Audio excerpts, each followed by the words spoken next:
Hi, welcome to Jagan Josh. Today we're going to tell you how to check your Tamil Nadu HSC Class 12 results 2019 online.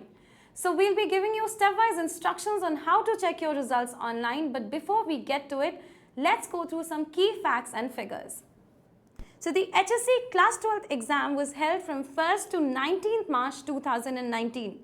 The total number of students who gave this exam were 9.5 lakh. The exam was held at 7,081 exam centers. The exam pattern has changed from last time, so the maximum marks has changed from 200 to 100. The final result date is 19th April 2019. So now we'll tell you how to check your result online. The first step is to visit the official website of Tamil Nadu Board, which is tnresults.nic.in. Or you can also visit our own website, which is tamilnadu12.jaganjosh.com. So once you click on this link, you will be directed to another page.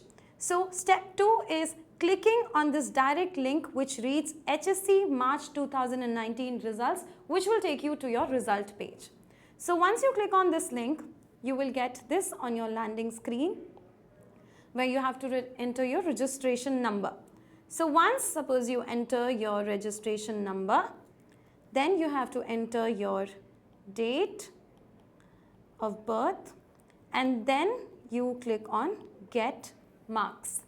Once you click on this, you will get this on your display screen, which is you will have your roll number, name, mother's name, father's name, and all your subjects along with their subject code and marks and your grade. So this is how you'll know your result online. So for more such information and news, you can visit tamilnadu12.jaganjosh.com, and if you like this video, you can share or comment on it and visit our website www.jaganjosh.com for more updates.